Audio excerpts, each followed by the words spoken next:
What's up, squad? It's your squid, aka the Anxious Squid, here at Anxious Squid Productions. Did some testing earlier today on this equipment, and I'm hoping that this should just be a flawless, jitterless, like sound interruptedness less live stream. So fingers crossed everything goes appropriately and the live stream works. If you're watching this in the backlog, like if you're watching this in my random videos or random content that isn't a reaction video playlist, or if you're watching it in a like in the live stream backlog. If you're not watching it in the live stream, skip ahead to the 2 minute mark. That's the point where I will be, going through my hypothesis, what I've learned, what I've read, what I think about life on Venus and stuff. I'll start that at the 2 minute mark. You can't hear me? You're saying you can't hear me? That's weird. I wonder why that is. The thing's working perfectly fine. I'm sorry, but I can't be in this one now. I'm tired. That's fine, Raven. This is good. So, is it just the Swag Master that can't hear me, or is it everyone else that can't hear me? This is why I'm waiting until the 2 minute mark. Can you hear me, Shannon? Is everything good? Everything good, Tim? Is it just the Swag Master that can't hear me? Because everything's saying that the microphone works fine and it's the right microphone connected and everything. Everyone can hear me. All right, sweet. Swag Master, I think it might be an issue with your volume, mate, not with my microphone, based off people in the chat. So, there we go. That's good. But yeah, starting from the 2 minute mark, what I'm going to do is I'm going to read a small snippet from the New York Times. Then I'm going to hypothesize, and then I'll get into the comments and we'll talk about what you guys think and what I think about this specific topic. And then I'm going to be publishing more videos later tonight and all that jazz. So for everyone that's already here and hasn't yet heard anything and has blind faith, please give the video a like. It'll get the stream in front of more eyeballs and all that jazz. So do me a solid, that'd be great. But yeah, 10 seconds and then we'll get into it, right?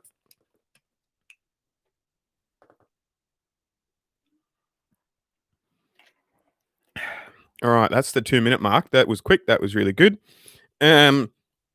So if you've skipped ahead to this point, thank you very much for joining the stream. Thank you very much for watching this video. Obviously, I really like YouTube. I really like talking to you guys about stuff. So thanks for being here and listening to my opinion.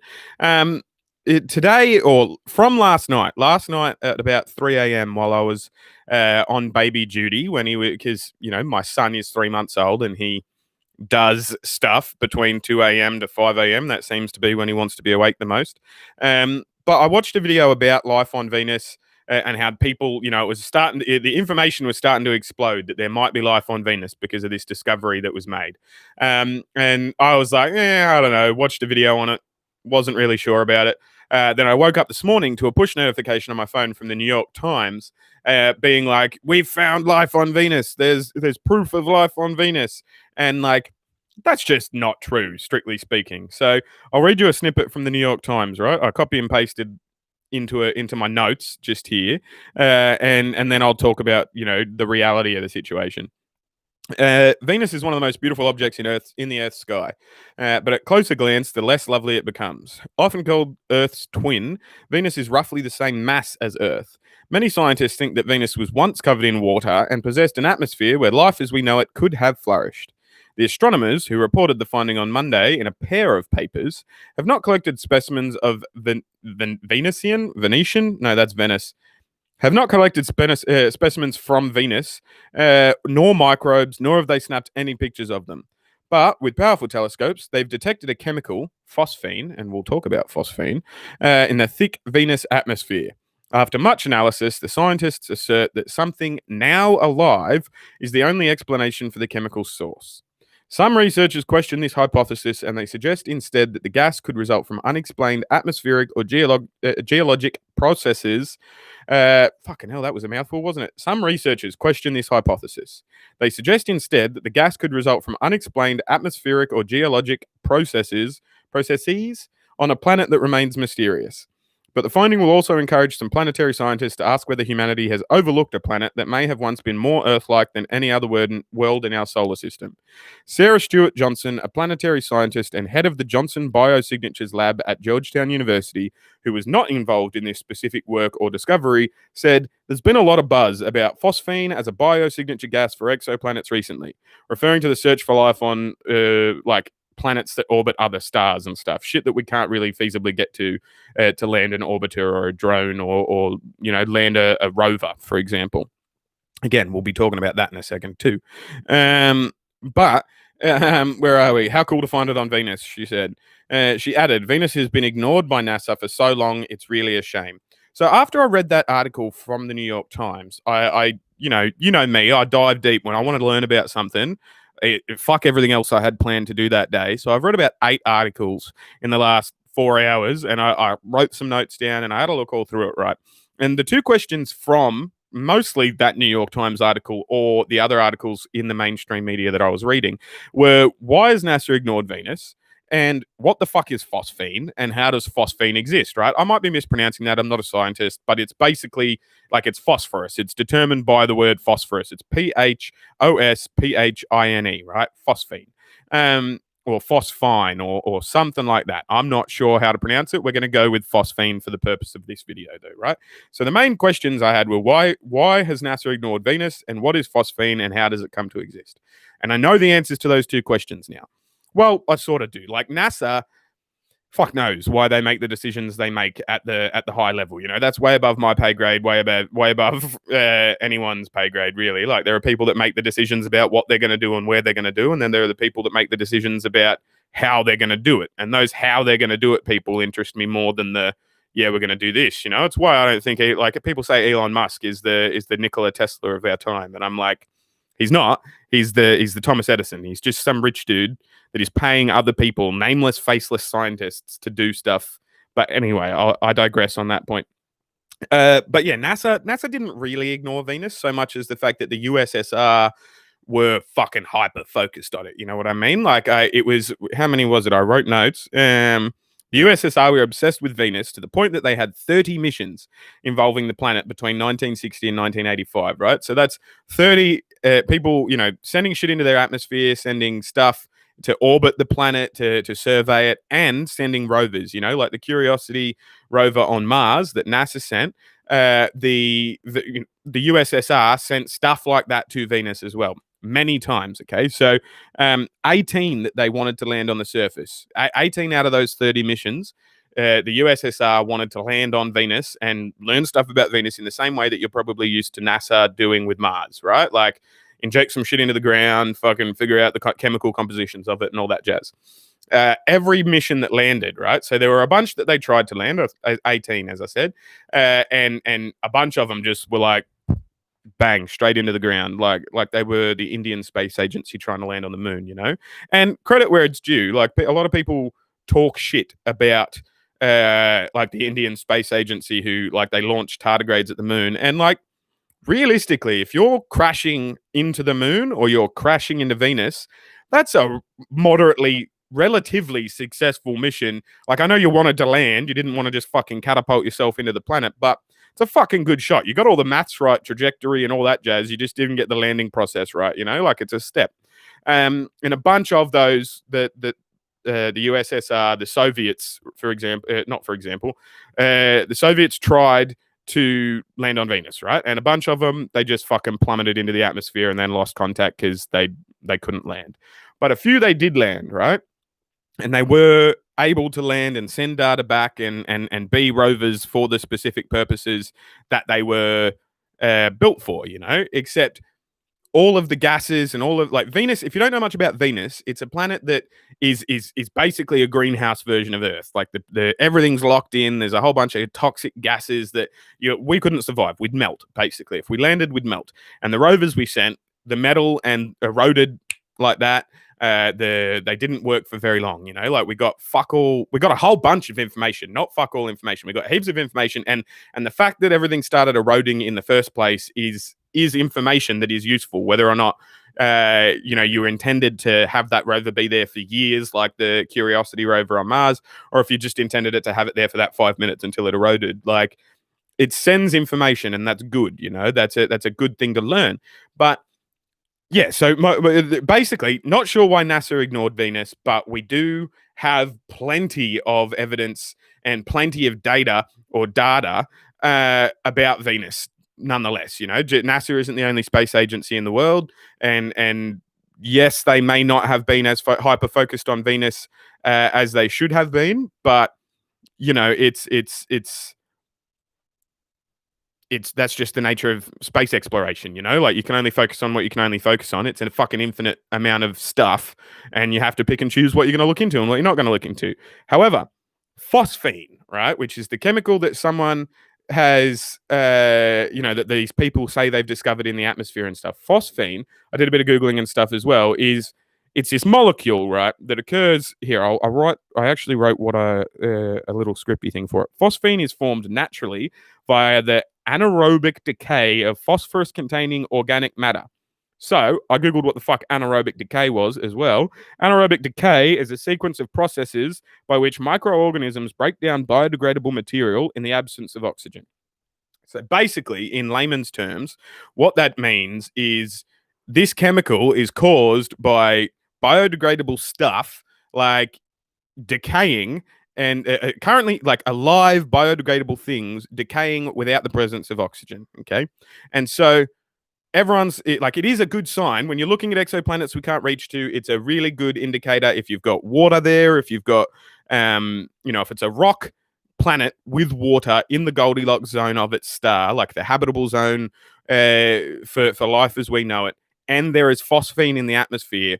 Those things all indicate, hey, there might be life on that planet. Let's try and search even more into that. You know what I mean? And people from NASA and from all sorts of space agencies around the globe have been doing that with some of the exoplanets from Alpha and Proxima Centauri. You know what I mean? Just checking out exoplanets and trying to think that. But it's and I understand, I understand the desire to want to find aliens and want to find even just microbial life elsewhere. My pick is that the first time we find it, it's going to be in Europa, but obviously Venus is shooting up the ranks right now as a result of that. My theory, and this is again, I'm not a scientist, other than just I'm a curious dude who makes wild guesses, and I guess that's what science used to be before you had to get university degrees and all that sort of jazz. But I'm not an official scientist. I'm not anywhere near as smart as these astronomers or astrophysicists that are trying to learn this stuff, right? But phosphine does not necessarily phosphine on Venus doesn't indicate to me that there is absolutely definitely something that has always been on Venus or something that's grown on Venus that has survived and is decaying, right? Because it's like we sent 18 fucking rovers. We sent 18 devices that either crashed into the planet or landed correctly and started eroding.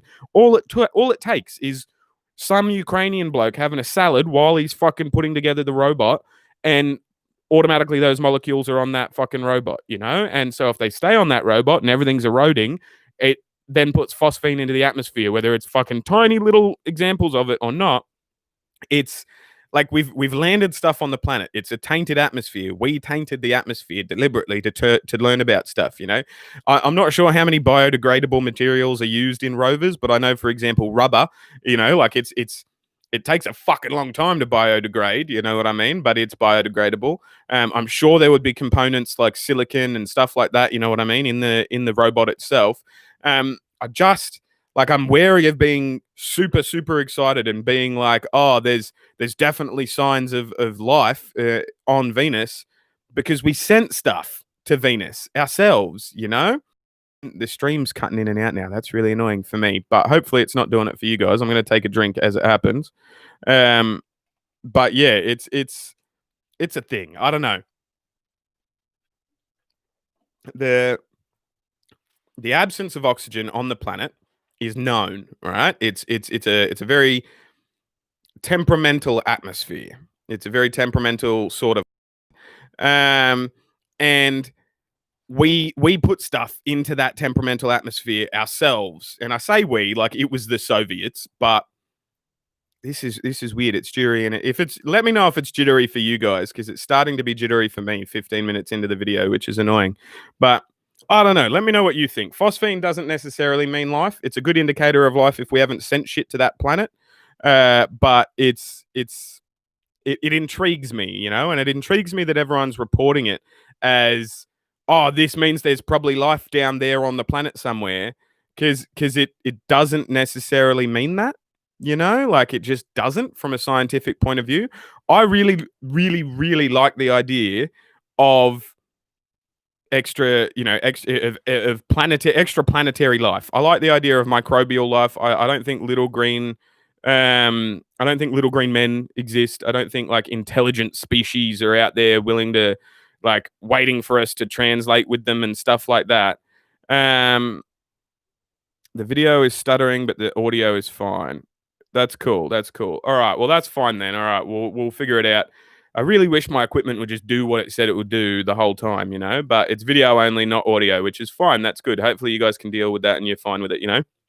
But realistically, I'm done spouting my theories about Venus. I think it's somebody sneezed on the robot as they were building it, or some of the components of the rovers that we already sent to the country that we already sent to Venus. Like, I think it's man-made. I think those things being in the atmosphere are because of us, not because of something that's growing on the planet. But I'm interested to hear what you guys think, so I'm going to check the comments out. Bear with me. G'day, Raven. G'day, Tim. NASCAR says they can hear. CJ, how you doing? I see the alien heads there. I like it. Such an interesting topic, babe. Thank you. I could believe that some of my co-workers are from Venus. Yeah, right. What's the old thing? Like men are from Mars, women are from Venus or something like that. But Squid and Shannon, sup? Hey, Vengeful Paladin. You're pronouncing it properly. Thank you, Brandon. I'm glad I can be here. My job has been pushing me a lot. Well, hopefully they stop pushing you so much. Fingers crossed.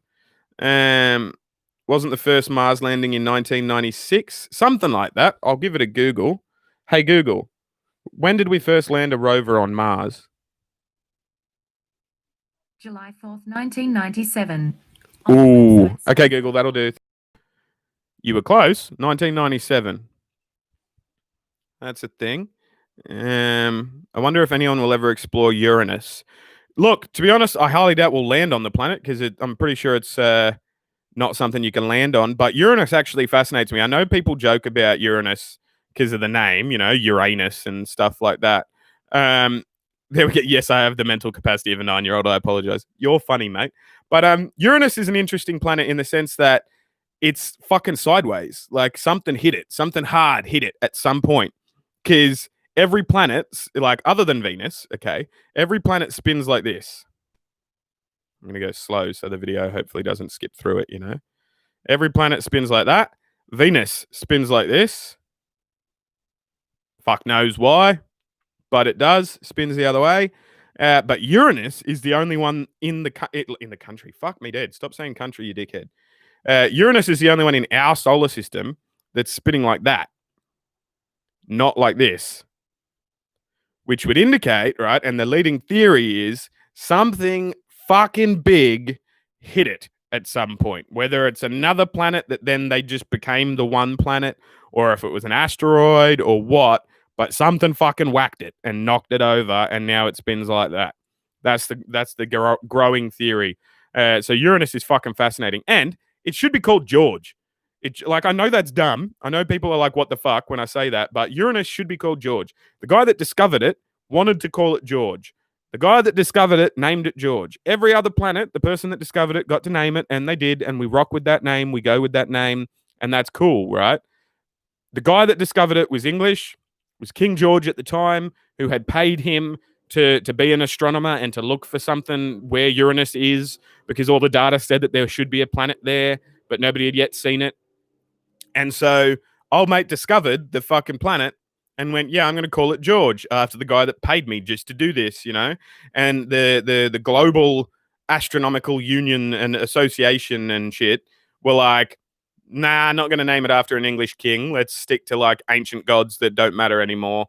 Like to keep it friendly for everyone, keep it happy and awesome and stuff like that. And so it was changed to Uranus.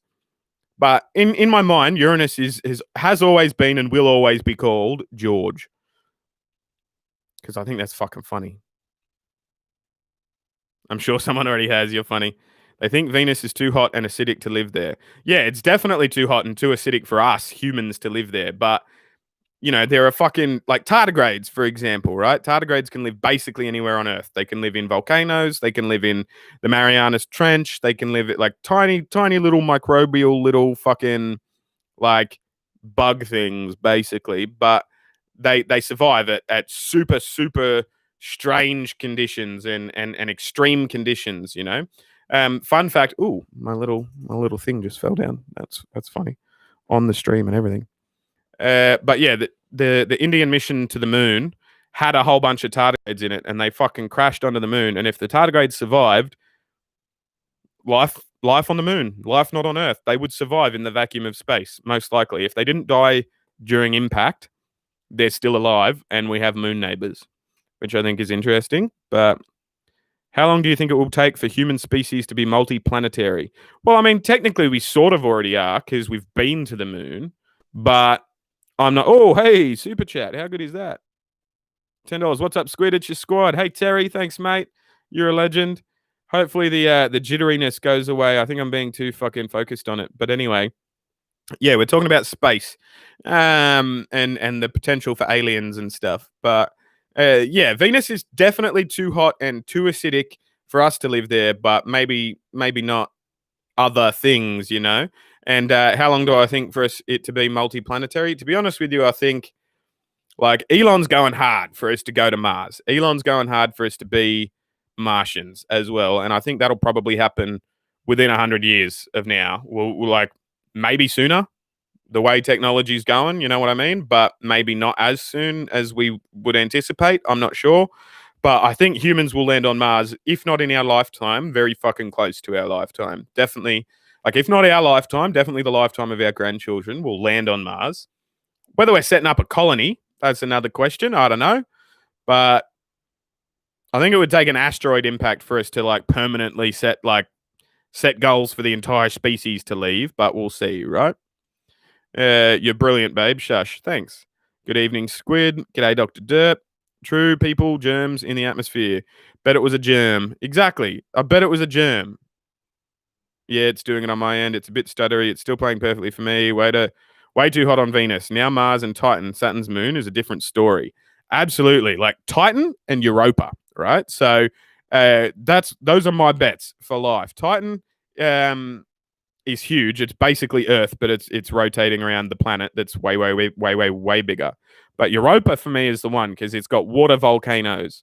I'm like, there's nothing I have to back this up scientifically. I'll mention that, but I'm convinced there are like whales and dolphins and types of fish in that planet that are just under the thick shell of ice. You know, it's a water planet, and I'm convinced there are fish that exist there. Whether they're intelligent or not, I reckon they are. Like not building houses and shit, but I reckon they're just as intelligent as fish and dolphins and shit on this planet. You know. Still jittery comments and stuff. It is, but it's fine. Video only. Hopefully, while I was talking, it didn't get worse for you guys. But there we go. Oh, let me go back up. Where are we? I'm going to scroll back up. Sorry, bear with me. Video only. Yep. Coronavirus on Venus. Interesting. Well, basically, though, that's my theory. Like, not corona. Oh, damn it! I said the C word. That's annoying. But hopefully, this doesn't get demonetized. I've got the super chat anyway, so it doesn't really matter if it does. But you know what I mean, right? Like, I think it's far more likely for something we put on those robots by accident, or even not by accident. You know, the rubber or the silicon or whatever it is. I feel like that's a far more likely explanation. But that's just me, as much as I'd like it. Maybe an alien sneezed on the rover? Yeah, maybe. Titan is the best chance to find life in our solar system. It's definitely one of the moons, Jupiter or Saturn. The moons of Jupiter or Saturn, I think that's where we should be going. The big fucking moons. Titan, Europa. There's another one. Oh, there's the volcanic one that's only volcanic because it basically splits in half and shuts itself every revolution, you know. The gravity of Jupiter is just pulling it apart and pulsing the moon, you know. And so that's an interesting one as well. But yeah, I think realistically, Venus has been overlooked because Venus is unlikely to have life. Like, it can't have life as we know it. But I think we shouldn't rule out life as we don't know it either. So I don't know where I sit, to be honest, with Venus. I don't think this phosphine is an indicator of life necessarily, because we dumped a whole bunch of fucking shit there that could create phosphine. So like it's feasible that we did it ourselves, but yeah, something hard hit a sideways anus. Yeah, exactly. Something hard went bang into Uranus. Uranus got knocked the fuck out. George, yeah, everyone's laughing at the George. What's going on with Venus now? So Venus, basically, I think it's people are saying that there might be life there in a nutshell because of phosphine in their atmosphere.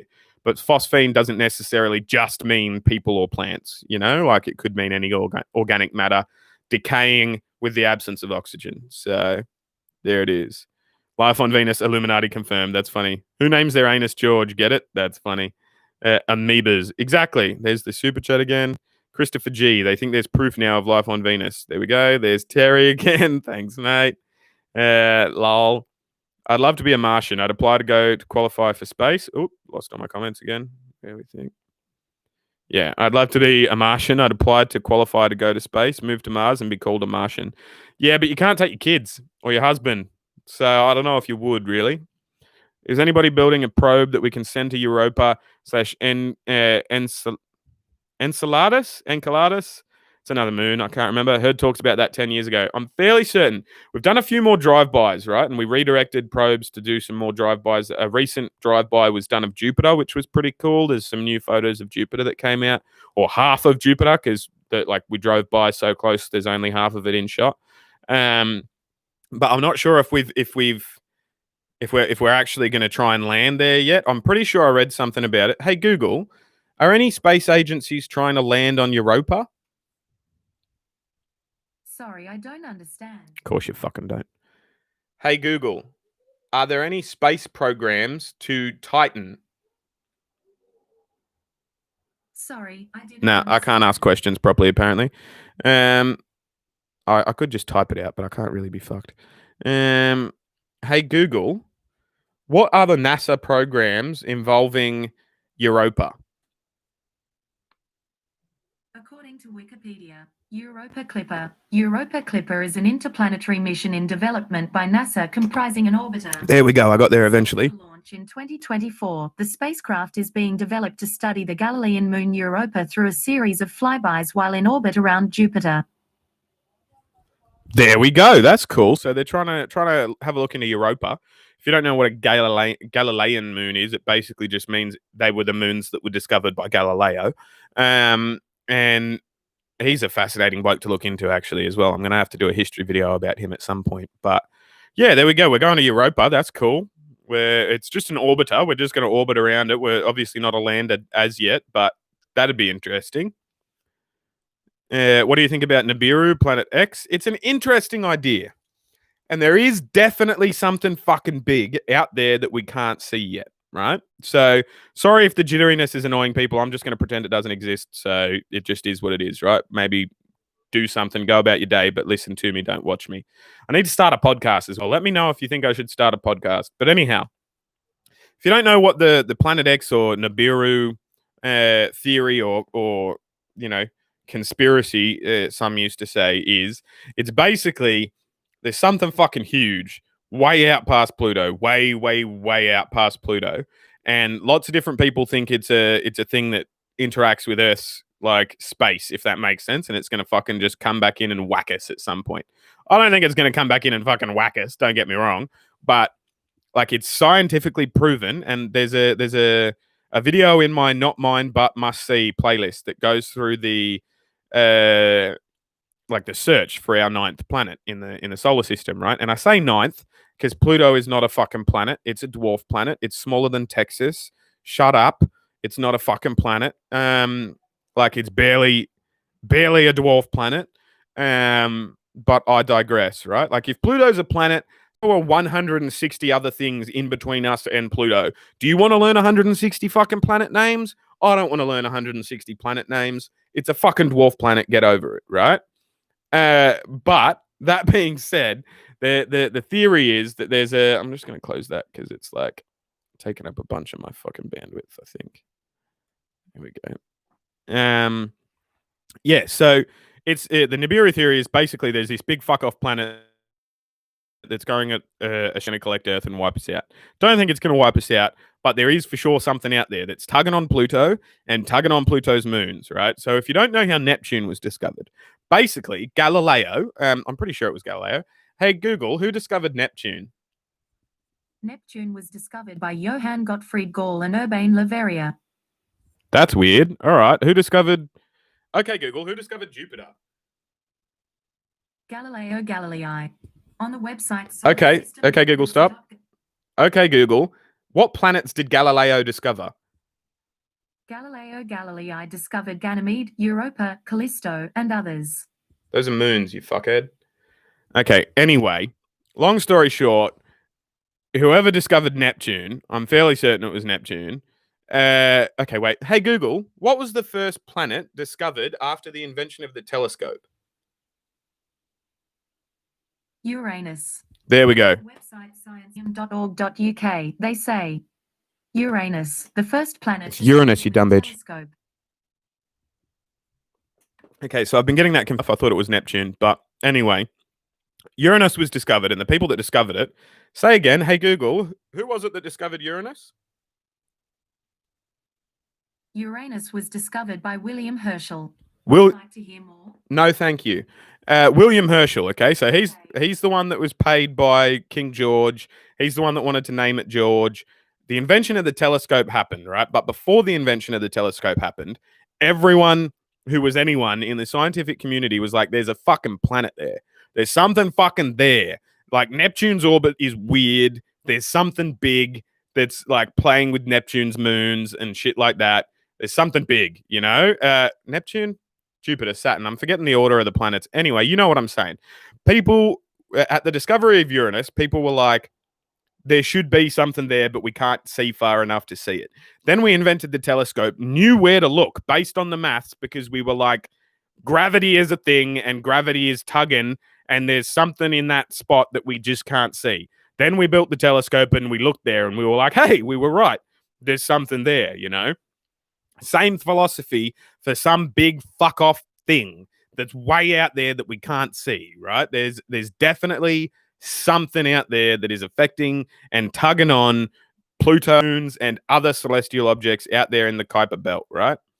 And so there is definitely something that we just can't fucking see. We've narrowed it down to a particular, few 100,000,000 fucking quintillion whatever kilometers, right? Some huge astronomical space, but tiny if you think about it in actual astronomy terms, right?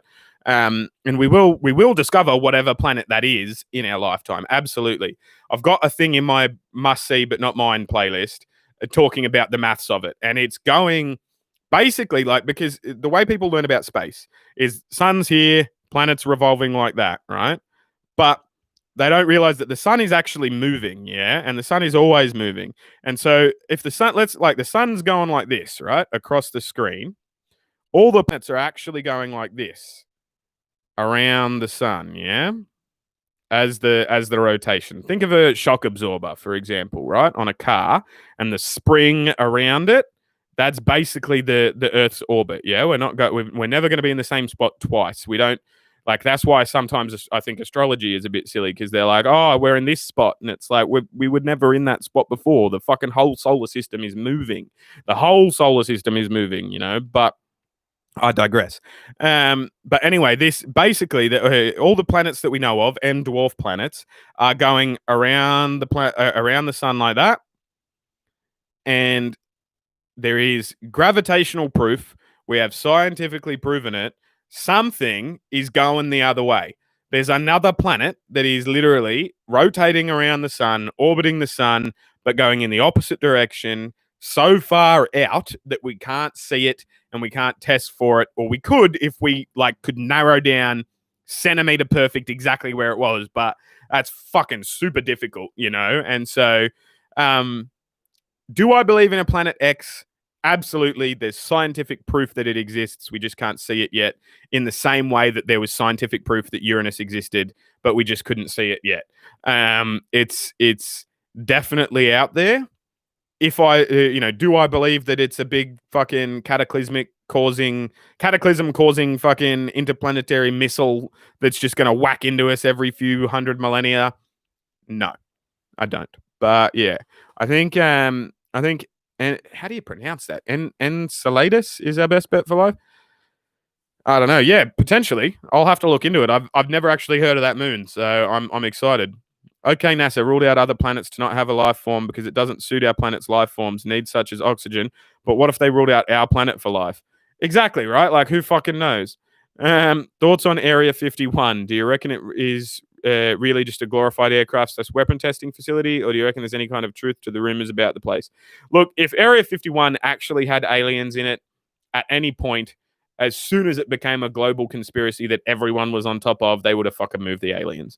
No space, like no spy agency is that dense, you know? Like, I guess hide it in plain sight or whatever. But, like, imagine, right? The event that was last year or whenever it was, I can't remember when it was, but, you know, like, let's storm Area 51. They can't stop us all. Fucking funny event. Really hilarious. I really enjoyed that whole meme and the whole process of it all growing and all that sort of stuff. But, do I think there are aliens in Area 51? No, I don't. In short, I think we would have found out by now, I think. And there are people like Captain Favor, I think it is, or Favor, maybe. I don't know. I watched the Joe Rogan podcast, so I've seen the people that have come out and been like, "Hey, I worked there. I did this. I did that." And I think most of them are just trying to earn a buck. But it is what it is. I want Elon's chip. Yeah, I want a chip implanted in my brain. That'd be cool. Like, literally, people. Where are we? Let me go back up. I want Elon's chip. Yeah, people talk shit about like getting chips inside you and stuff. I would love like a Google lens or something where they were trying it for a while, but it didn't catch on. You know, like just a contact lens where Minority Report style screens that I can only see. That'd be fucking dope. Some chip in my mind, like they already track me with my phone and everything like that. Some chip that could make me see my Facebook's feed over there while I was doing other stuff. That would be cool. I knew a guy back in Australia, right? His name was Ludo something meow meow. Like literally, he was a fucking space cadet. But he had some, not literally. He wasn't actually a space cadet. He was just like he's one of those weird individuals, you know. But that's not a critique. That's not a criticism of him because he's apparently, all things considered, a pretty cool human being. I'm like he's a friend of friends of mine, and he was notable in the media and all that sort of stuff. But basically, he put the chip from, I don't know what you guys call them, but in New South Wales, they're called Opal cards. In Victoria, they're called My Key cards. It's basically literally just like a tap on, tap off public transport thing, you know, like a receiver, and you load money onto the card. As you're getting onto the bus, you swipe the card and it pays you, you know, as you're getting off, you swipe it again and it charges you whatever fare it was. Same for trains and all that jazz, right? So he got the chip out of the card and it put it in some, you know, silicon, bio grade silicon or whatever, put it in his hand, and so then he could just swipe with his hand to get onto transport as opposed to going into his wallet, getting a card out, putting it, and they fucking cancelled his thing on him. And well, you can't do that. That's modifying the chip. And you know, like you could have modified it in a way that meant you were always going to get free rides. He hadn't. He was just trying to ease of service, you know what I mean? But that sort of thing is really interesting to me, and I would definitely be on board for biological enhancements, you know. I used to be into space stuff, but now it's over my head. Boom tish.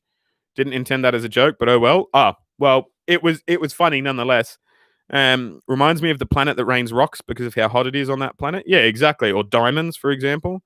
Tim, you made a dad joke. Well, your Google device is racist. I'm sorry, I can't understand your accent, you fucking foreigner. Yeah, exactly. Apparently, there's this book written by an ex-KGB agent, and it's full of aliens that were discovered by them. I'd have to Google that, but I'd be wary of believing it, you know, because it's like, it's yeah, I don't know. Like, I feel like if aliens wanted to make their presence known, they wouldn't just make it known to the fucking select few people that worked at Area 51, you know? That's just my theory anyway. Holy shit, I'm on fire today. You are, Tim. Wish they'd land something on the surfaces of Europa or any of those icy moons. Years ago, there were various independent contractors trying to develop Curiosity-esque robots to drill through the ice. See, I'm wary of stuff like drilling through the ice. Like, obviously, how are we going to get to the water if we don't? I think we could maybe go down some of their volcanoes or something that's like slushy volcanoes or whatever. But I'm wary of drilling a hole in the ice because, like, what if that fucking kills everything underneath it? What if we're drilling a hole in their atmosphere? You know, and we accidentally have just caused planetary fucking destruction for a whole section of species, you know? Like, I'm wary of doing that, but in the name of science, I also want to know if there's fucking shit out there. So, who knows? Wait, it is smaller than Texas. What? Yeah, Pluto's smaller than Texas. Pluto's fucking tiny. Pluto should never have been called a planet in the first place. It's fucking smaller than Texas. Like it's literally it should never have been a planet in the first place. Planet X can also be a black hole. That would be scary to me. Yeah, that's the potential is there as well. Absolutely. I love how the Google bot was like your anus. Yeah, I know, right? Fucking. Also, it is pronounced like Uranus or Uranus. It's Uranus. It's Uranus. Like it's the ancient god. I'm pretty sure. Hey Google, what was Uranus the god of? On the website Britannica.com, say Uranus, in Greek mythology, the personification of heaven. Do you want a little more context? No, that'll do. Thank you. I think all the time. I was just thinking about supernovas. Okay, fucking weirdo. But yeah, that's really strange considering we were just talking about how Planet X might be a black hole. That would be brutal. But I don't know if it would be, you know. But anyway, that's a whole nother conversation to have. Hey, you watching the game tonight? My G-men are about to start up. Yeah, that's the plan. I was gonna wrap this stream up, watch some more football. I have not been as productive as I've wanted to be over the last few days because I've just been watching fucking sport all that. Like I had planned to do 10 different reaction videos across Saturday and Sunday. I did neither of them because I was watching college football all of Saturday and then football all of Sunday. And now I'm probably not going to record after this live stream like I said I was gonna. I'm probably just going to watch Monday Night Football. But it is what it is. Tomorrow I'll be coming at you with heaps of reactions and stuff. So there we go. But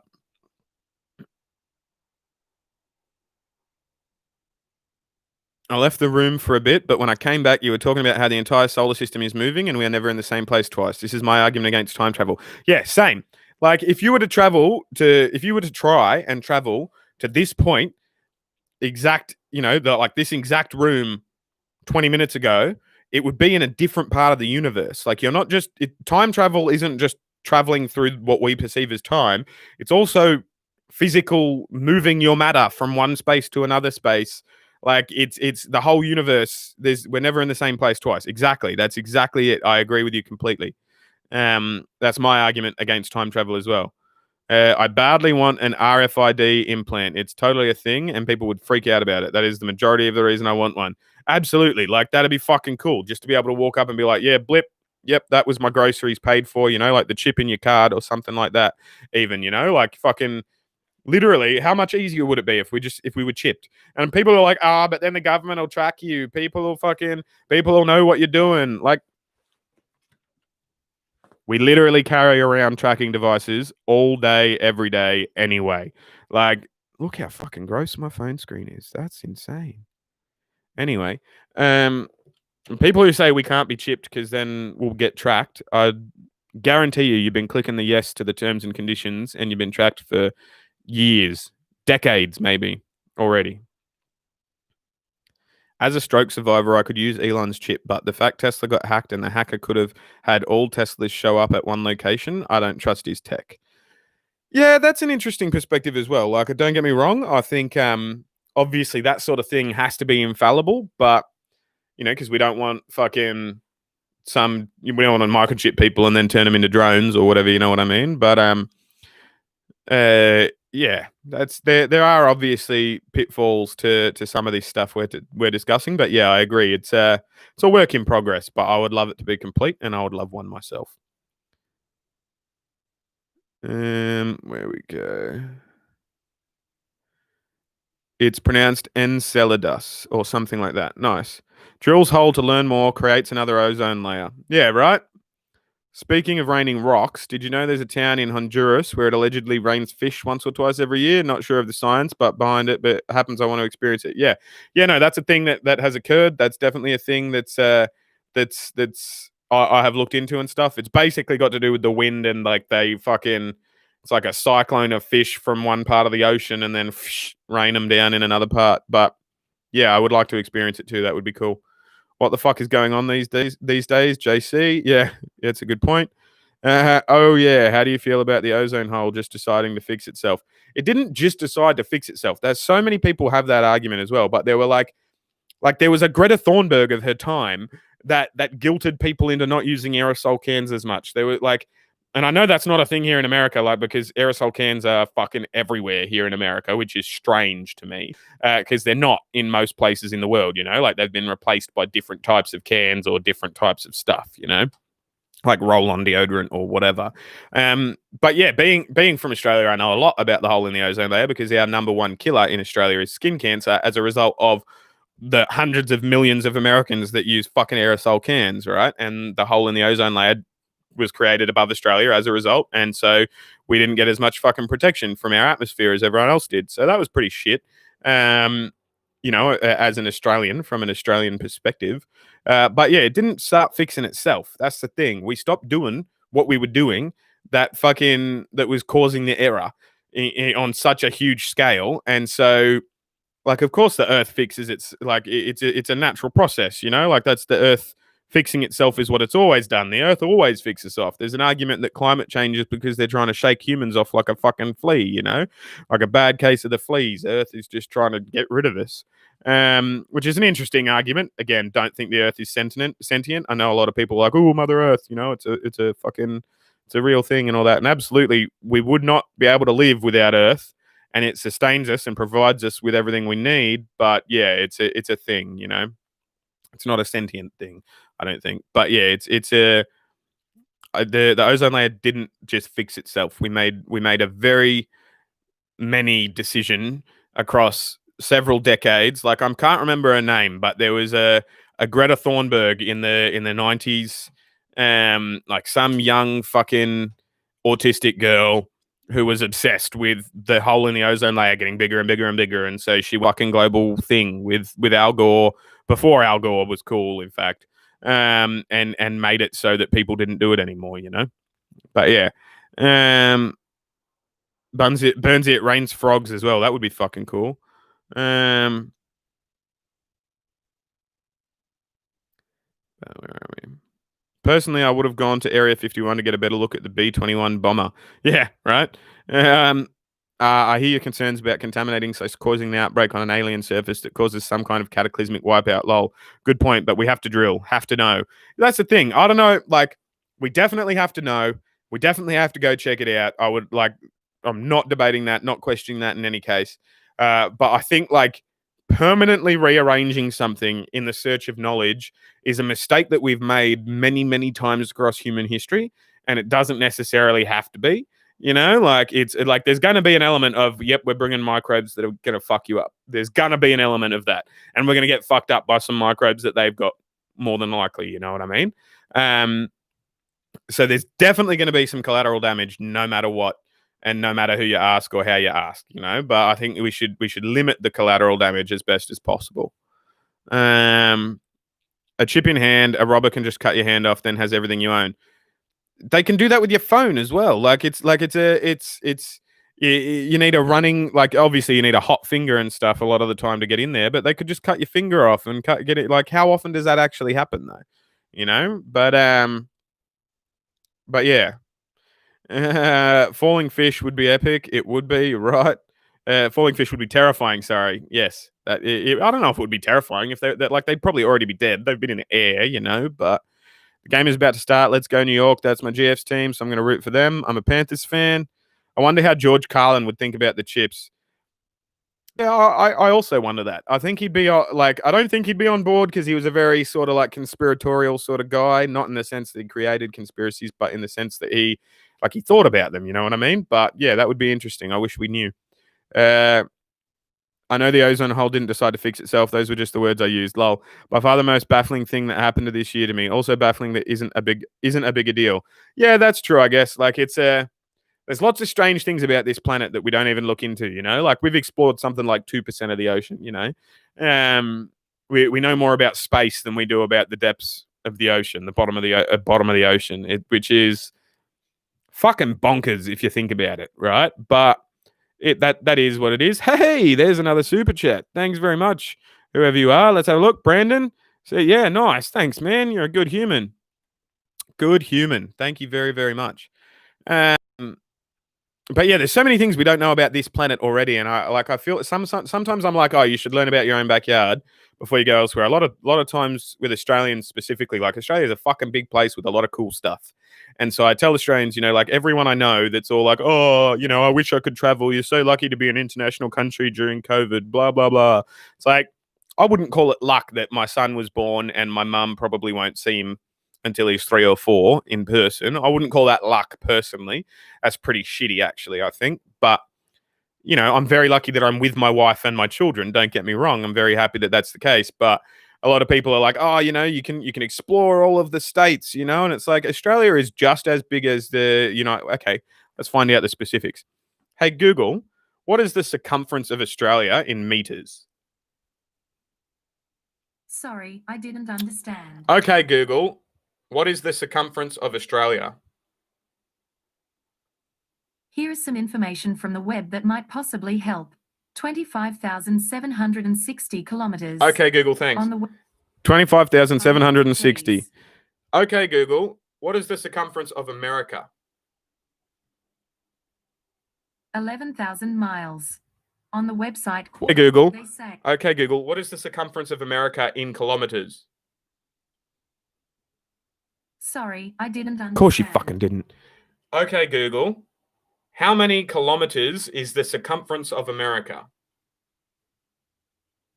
On the website iac.org, they say they're planning to fly their RV-7 around the perimeter of the United States, all 8,878 miles of it. Someone do the maths. Like, what is hey, Google. Oh, I fucking forgot the number. Okay, Google, what is the circumference of America? 11,000 miles. On the website. Okay. Okay, Google, how many kilometers is 11,000 miles? Okay, Google, how many kilometers is 11,000 miles? 11,000 miles is equivalent to 17,702.78. I think that's wrong. I think America's much bigger than that. But anyway, you get the rough gist of it, right? I've got to learn how to ask Google the right questions and shit. But Australia's huge. And the point I was making is so many Australians tell me, oh, I wish I could be traveling. I wish I could go everywhere. And like, I tell them, explore your own backyard first, like there's Uluru, there's Lightning Ridge. Like those are just the first 2 things I could think of that are within a day or two's drive from the people I know, one of the biggest rocks in the world, fucking the biggest spot for black opal mining in the world. Like you can go and just mine some yourself. There are open free mines that you can just rock up to, go and pick an opal off the wall, take it home, some jewelry, you know what I mean? Like, cool. There's lots of different things you can check out. Like, it's a big thing of mine. It took way too long to get to this point, but it's a big thing of mine to explore your own backyard before you go elsewhere, Like, I feel like you travel, you learn more about yourself and you're about anywhere you've gone, unless you stayed there for a lengthy period of time, Like, I was in Africa for 7 and a bit months. I was in fucking America. I've been in America now for almost 2 years. I was in Europe for a few months. Like, it's a thing. I've been to various parts of Southeast Asia, you know what I mean? Like, you don't learn so much about where you are as you learn about the difference between them and yourself, but also the same thing, like same but different. All humans are the same. All humans, think and feel the same way, generally speaking. I think anyway, like I feel like we're all very similar. But yeah, you should discover more about your own backyard before you discover elsewhere. And I think that sort of goes in line with space as well. I feel like we should learn everything there is to learn about Earth before we learn about other stuff. But for some reason, we haven't. So it is baffling to me that people don't take more of an interest in that higher scale sort of thing as well. You know what I mean? I agree with you, Tim. Where are we?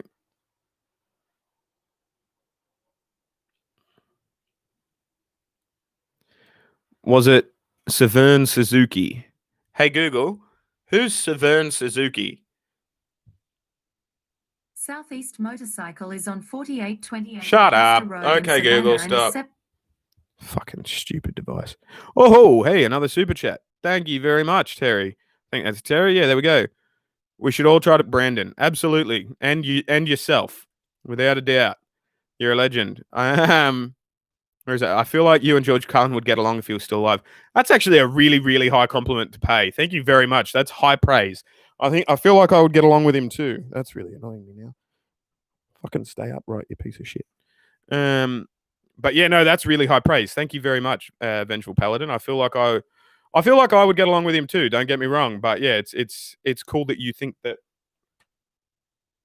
It just fell again. That's annoying. Anyway, I'll fucking get some double-sided tape after this. George Carlin would have condemned the chips. Yeah, probably. It's a big fucking club, and you ain't in it. You and I are not in the club. Like that fucking line. That whole routine. I can't remember which one it was, but like that. You know the one I'm talking about. The one where he's like, it's a big fucking club, and you ain't in it. You know, like that one is on point.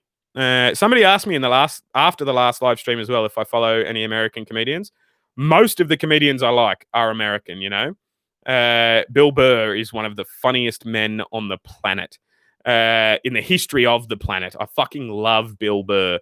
And I know that's an unpopular opinion with a lot of the ladies, but Shannon introduced me to him. So I'm fucking lucky in that sense. But yeah, George Carlin is cool. I like George Carlin. That's fair. I can't refute you there, and I'm no expert, just an enthusiast. Agreed. We need to limit the collateral damage. All right, I have to bounce and watch Braves versus Orioles. Acuna. I know the N is like ng, like an NG in some Asian languages. Acuna. Anyway, Junior leads off. Nice. Squid should do stand up. That would be cool. I have done once or twice, but never like seriously, you know, only at like open mics and stuff like that. But yeah, sup Squid? Hey Astro Fat, Squidcast. That's a good idea. Squidcast. That's a really good idea. I don't know. Like I just keep getting different. Like I have a movie review playlist that I'm like, oh maybe. Brandon's super chat was there as well. Fucking legend. But yeah, I'm like, yeah, maybe. Like with movie review movie review playlist. I'm like, yeah, maybe with the cooking playlist I was going to do. I'm like, yeah, like these live streams on Patreon. I just realized one of the very first one I did is now blocked in a whole bunch of countries and stuff as well. So I'm like, I'm on the fence with that, but I'm moving it along to tomorrow now, and I'm going to do it again, and we'll see how we go. I'm not making a decision on the music reactions until I've done at least 4 of them. So there's that.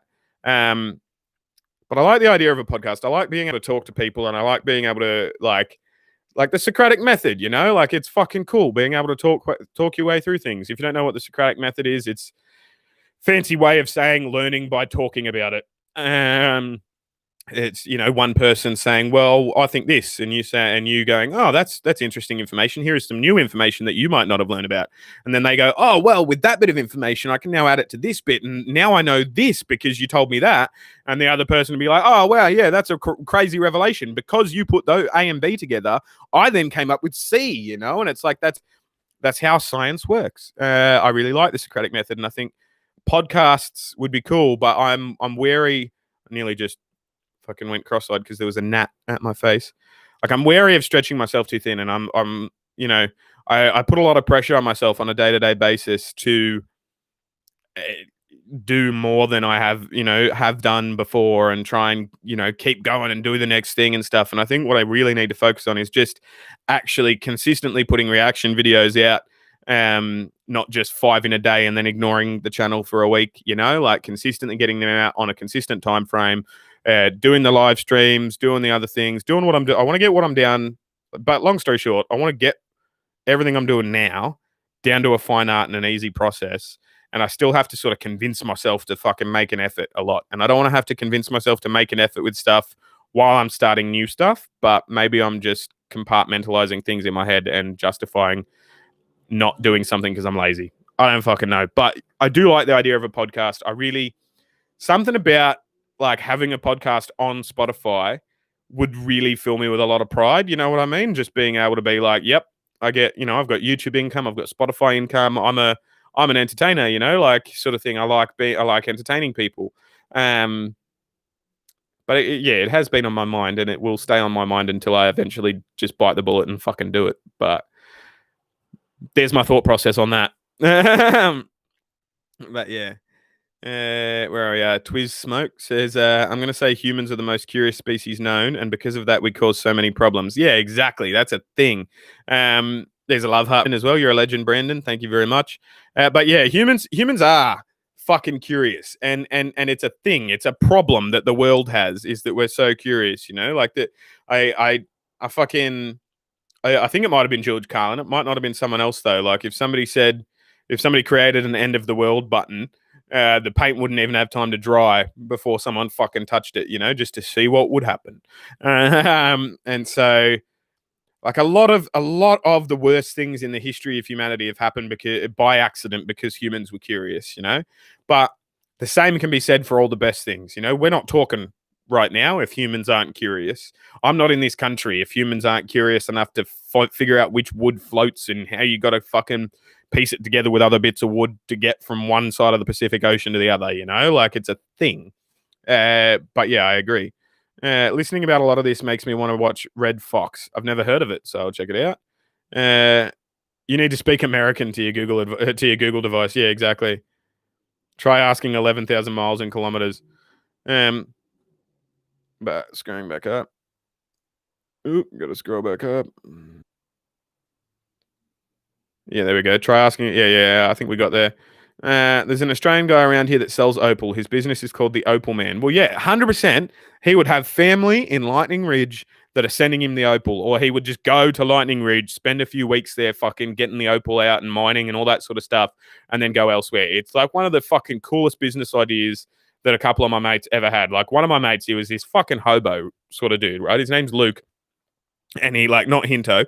Don't worry, Hinto. I'm not talking about you. I'm talking about a different Luke. But like, he was the biggest hobo. He would live in a tent, and he would he was one of those dudes that would literally live by the lake fishing just for whatever he had to do, and he would, you know, maybe work 1 or 2 shifts a week or a month, depending on how he could get by at a removalist company, like just to earn a daily rate of 200 and something bucks, which is all he needed to then buy more bait and whatever. You know, he was a real simple sort of dude, and I don't mean simple as in dumb. I mean simple as in he just, you know, he had what he wanted to do. He knew how he wanted to live his life, and so he lived. But he's relatively well off now because I'm going to save up enough to drive my van out to Lightning Ridge, and I'm just going to live there and sell opals online. That's what I'm going to do as my job, you know? And so he lives by some fucking water source in his van in Lightning Ridge, and he sells opals, and when he needs to fucking buy shit, he buys it, and other than that, he just fishes and eats and fucking hunts and eats. You know, kangaroo can be eaten, and it's a pest out that way, so if people want him to kill the kangaroos on their property and stuff. So it's like, that's how I would have gone if I didn't end up getting married and having kids and doing all this fucking normal life. I reckon I probably would have been a nomad like him, you know. But yeah, that's 100%. I'm gonna have to check out the Opal Man, because I would almost make a bet right now that he gets his opals from Lightning Ridge. But yeah, there we are. I love Bill Burr. I do like Jim Jeffries. I fucking love I love Jim Jeffries just for the fact that he's an Australian in America, and he doesn't give a shit, you know? Like, there's a bit about gun control that he says, your First Amendment means I can say your Second Amendment sucks dicks. And, you know, that's just a fucking funny line. That's a really good bit, too.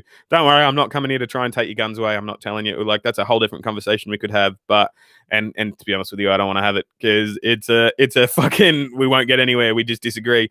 I don't think there's much point in having guns when the purpose of the guns are to go up against a tyrannical government, when the government has drones and tanks and fucking, you know what I mean? Like, unless we were like, it's got to go 1 or 2 ways for me. I know I just said we weren't going to talk about it, but I'm going to tell you my opinion. Going to ignore comment section about it because I don't want to debate it. That's what I meant by I don't want to discuss it. When I said I don't want to discuss it, I meant I'm going to tell you my thoughts, and then I don't want to hear yours. But sorry about it.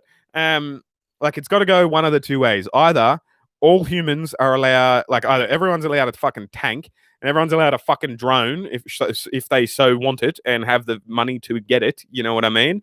Or fucking actual, you know, like, maybe we don't have guns, you know what I mean? Because I feel like the guns aren't fitting the purpose that they were supposed to when that amendment was written. But anyway, That's just my theory. It's got to go one or two ways. We're currently in the middle. Either give everyone fucking more shit, or like where we could actually take down the tyrannical government if we wanted, or take away the assault rifles that are just killing concert goers, you know? But anyway, that was me about the comedians, and I like Carlin a lot more than like Gabriel Iglesias, aka Fluffy. Yeah, I just never got into him. Hey, people tell me all the time, like, oh, you should watch Fluffy, you should watch fucking Gabriel Iglesias. Like, he's just not funny to me, you know what I mean? And it's that type of comedy that's like, you know, like showman sort of slapsticky sort of humor as well. I don't know. Like I like my comedians that are, you know, like Bill Burr or Jim Jeffries or George Carlin, Louis C.K. Fucking like those type of comedians are the ones I like, where they're asking questions and they're like, this is fucking weird. Why do humans do this? You know, as opposed to I'm fat. Let me make a joke about being fat. You know. I also really don't like ventriloquism. Like, I don't have anything against people who like ventriloquism or are ventriloquists or whatever, but I just like, it's not that funny to me. It's just not that funny to me, you know? Like, it doesn't matter who it is, what it is. I'm like, you're a full grown man playing with toys on stage. I don't get it. I don't get the appeal. But we're a podcast. You could be like, welcome to the Squidcast or welcome to the Squid Pod. Get it? Pod, because podcast. That's funny. I like that. I like that a lot. Where are we? The Socratic method does not work on the internet. No, it does not. Red Fox was a 70s comedian, very dirty man, had a show called Sanford and Son. Great show. It was censored. I'll check it out. What actually was the Emu War, Squid? Oh, man. I'll do a whole video on it at some point, I'm sure, because so many people ask me about it. But long story short, it was a bunch of farmers who, like, the emus just kept getting through or over their fences, and they were eating crops and they were destroying land and all that sort of destroying land. Like, the farmers were like, yo, we need some extra help. And so the only way to get the army out there officially and have it paid for by the government as opposed to as a private contractor and all that sort of stuff was to declare war on the emus. Like 2 or 3 blokes from the army went out there and shot at a couple of emus. But emus, Reader's Digest version is they're fucking fast animals. They run very fast. Just because they can't fly doesn't mean shit. They run very fast. They jump very high. They move very agile. They move very agility. No, they move very agile. Like, I don't know. They're very agile. Yeah, they have +5 agility. They're wearing an amulet of agility. All of them, you know, +5. And yeah, basically the army sucked at shooting emus. They couldn't fuck. They killed like 1 or 2, and the emus just kept being emus and doing their thing. And the army ended up being like, yeah, sorry, Mr. Farmer, but this is your problem. You're going to have to deal with it yourself. We're wasting too much time and money because emus are fucking hard to kill, apparently, if you don't know how to hunt and you don't know how to kill them, which those soldiers didn't because they weren't people that hunted and killed emus, you know? So it was like, it wasn't necessarily some huge grandiose affair, but it's one of the things, you know, there's the emu war, a dingo ate my baby, and that's not a knife. This is a knife. Those are the 3 things where you're the most about. The emu war, Croc Dundee, that's not a knife. This is a knife, and a dingo ate my baby. And a dingo ate my baby is such a fucked up story, and it actually makes me sad whenever anyone's like, that's how they recognize Australia. Like, a dingo ate my baby. Like, that's not a funny joke, man. A dingo actually ate her fucking baby. Like, that's fucked up, you know? Like, she went to prison for fucking a while because no one believed her. And then they did some DNA testing. Like, after she'd been in prison for years, they did some DNA testing on some shit that had a bit of cloth in it nearabouts to where they were. And that was Azalea Chamberlain, you know, like that was the baby, that was the bits of the baby in that dingo's shit because a dingo had stolen and eaten her baby and she was fucking imprisoned for it because nobody believed her and they called her a murderer and said she murdered her own child. And it was only DNA evidence years after the fact that exonerated her. And yet, because fucking Seinfeld made a joke about it, apparently it's hilarious, you know? And it's like, it's actually a really fucked up story. Like, it's fucking gnarly, you know? Like, that chick suffered a lot. Like, imagine seeing a wild dog eat your fucking child, right? And then having, like, and the very first chance you get, notifying fucking people and being like, a dingo ate my fucking baby. Like, what the fuck? And not only do you get imprisoned for it falsely, but you then have to endure jokes about it. And the most popular show in the world on the other side of the planet takes the piss out of you for it as well. Like, that would be fucked. That'd be fucked up. like it makes me sad to think of, like that's just. But yeah, that's not a knife. Dingo ate my baby, and the Emu War. That's what Australia's famous for, apparently. Never mind the ANZUS Treaty, which is literally no matter what, if America's in a war, we got your back. We're with you. Our soldiers are going to be with your soldiers. We're going to do everything. If America declares war on someone, or someone declares war on America, Australia's there. We got your back. I mean, there's 26 million of us as opposed to the fucking 360 million of you. So that treaty pretty much serves us more than it serves you, Like nobody's going to fuck with our nation because then they're automatically fucking with America as well. But yeah, we're allies. Stop being mean. But nobody was actually mean. I just brought that up on my own account. But yeah, if you see an Australian, don't crack the dingo ate my baby joke because it's a fucked up story. And if they know about it, it'll make them sad. Ricky Gervais is probably your favorite. Oh, Ricky Gervais is one of my favorite fucking comedians on earth. Absolutely. He's fucking hilarious. Obesity is not a disease, like, the bit that he does about fucking, what's he say? All I've ever done, people say I take the piss out of fat people. People say I'm mean to fat people. All I've ever done is point out that you get fat by consuming more calories than you burn off. That's an objectable fact. Objective fact, but you know what I mean. He's fucking awesome as well. Kangaroos are scary cunts. I'm from Belfast in Northern Ireland, and Belfast Zoo has a few kangaroos, and they always stop what they're doing, stare you down when you walk past. It's so intimidating. Dude, kangaroos will beat the fuck out of you and then like tear you with their fucking back feet like a velociraptor.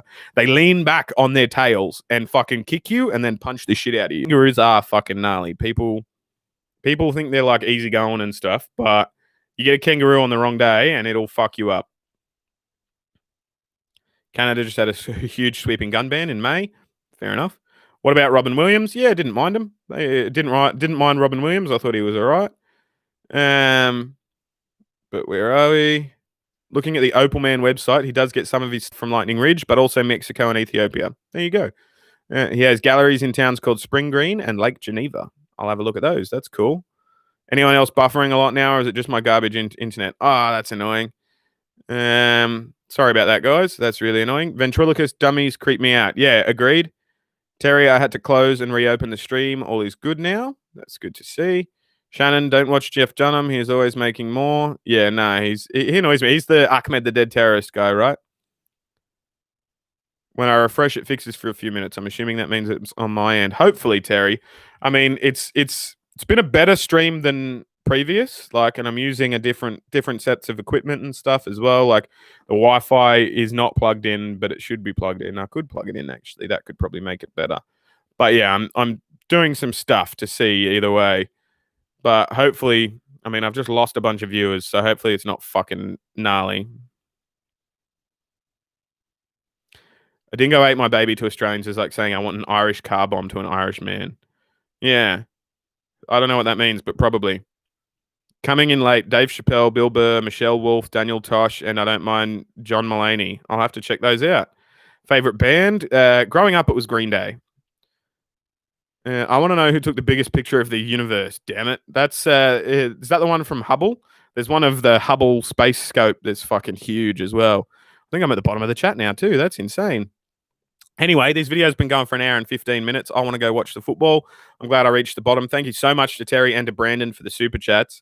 But yeah, we were talking about Venus to begin with. Basically, as a rough recap, it was people are saying that there's life on Venus because there's phosphine in the atmosphere. Phosphine is created by biodegradable products biodegrading with an absence of oxygen. And so people are saying, oh, well, if there's biodegradable stuff there that's decaying, that means it's alive. That means there's living stuff, microorganisms and all that sort of stuff. But yeah, we sent stuff to Venus. We've landed stuff on Venus. I am positive in my mind that it is just our stuff decaying, not some new thing. But thank you, everyone. I'm going to make dinner. Lol. See you soon. Yeah, that was from Shannon. I'm gonna go watch some Monday Night Football. If I can be bothered and get round to it tonight, I will probably have a few reaction videos for you tonight. But if not, I will have a whole bunch tomorrow, and I'll be getting into it super fast and fierce tomorrow. Same with the Patreon live stream, so don't stress about that. But right on, Squid and Shannon, good stream. Can't wait for more vids. Thanks, Brandon. You're a fucking legend, man. And yeah, everyone, if you're still here and you haven't yet hit the like button, please do so. I'm going to get some tape on that thing. I'm going to put up the other ones that fell back down and go about my day. So, yeah, once again, thank you for being here. Thanks for listening. Thanks for watching. I can't do what I do without you. So if you're watching in the backlog, it's in my random content playlist or in my live stream playlist. If you're watching this because of the tags and all that sort of stuff that just appeared in your feed and you're not watching it live, do me a solid, hit the subscribe button, hit the share button, share me with your mate. Let me know in the comments what you think. Do you think there are aliens on Venus? Do you think there's moss or mold on Venus? Do you think maybe it's the rubber from the wheels of the rovers? I don't know. But yeah, I'm gonna head. Thanks, guys. I'll see you when I look at you. You'll see me when you look at me. Boy.